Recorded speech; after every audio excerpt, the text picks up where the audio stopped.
നമസ്കാരം. ഇന്ന് നമുക്കൊരു മാമ്പഴ പുളിശ്ശേരി ഉണ്ടാക്കിയാലോ? അതിനായി 4 പഴുത്ത മാങ്ങ ചെത്തിയെടുത്ത് അതിൻ്റെ മുകളിൽ വെള്ളം വരുന്ന രീതിയിൽ വെച്ച് കുറച്ച് കറിവേപ്പിലയും ചേർത്ത് നന്നായി വേവിച്ചെടുക്കാം. മാമ്പഴം വെന്ത് വരുമ്പോഴേക്കും അതിനാവശ്യമായിട്ടുള്ള അരപ്പ് തയ്യാറാക്കാം. അരപ്പിന് വേണ്ടി അരമുറി തേങ്ങ, കറിവേപ്പില, 5 കാന്താരിമുളക്, 8 ചുമന്നുള്ളി, 3 വെളുത്തുള്ളി, 1/4 ടീസ്പൂൺ ജീരകം, 1/4 ടീസ്പൂൺ മഞ്ഞൾപ്പൊടി എന്നിവ ചേർത്ത് മിക്സിയിൽ പേസ്റ്റ് രൂപത്തിൽ അരച്ചെടുക്കുക.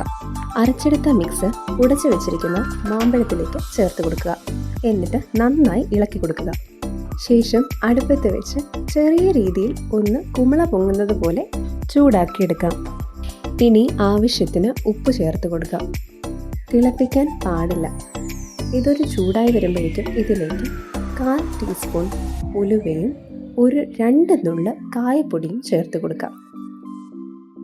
ഇനി നമുക്ക് കടുക് വറയിലേക്ക് പോകാം. ഒരു പാൻ അടുപ്പത്ത് വയ്ക്കുക. വെളിച്ചെണ്ണ ഒഴിക്കുക. 1 അല്ലി വെളുത്തുള്ളി നീളത്തിലരിയുക. ചെറിയ പീസ് ഇഞ്ചി നീളത്തിലരിയുക. ചുമന്നുള്ളി നീളത്തിലരിയുക. ഇത് മൂന്നും വെളിച്ചെണ്ണയിലിട്ട് മൂപ്പിച്ചെടുത്തതിന് ശേഷം കടുക് പൊട്ടാനിടുക. കടുക് പൊട്ടിയതിനു ശേഷം കറിവേപ്പിലയിലിട്ട് അരപ്പ് ചേർത്ത് വെച്ചിരിക്കുന്ന മാങ്ങയിലേക്ക് ഇത് ചേർത്ത് കൊടുക്കുക. ശേഷം നന്നായി ഇളക്കി കൊടുക്കുക. നമ്മുടെ മാമ്പഴ പുളിശ്ശേരി ഇവിടെ തയ്യാർ.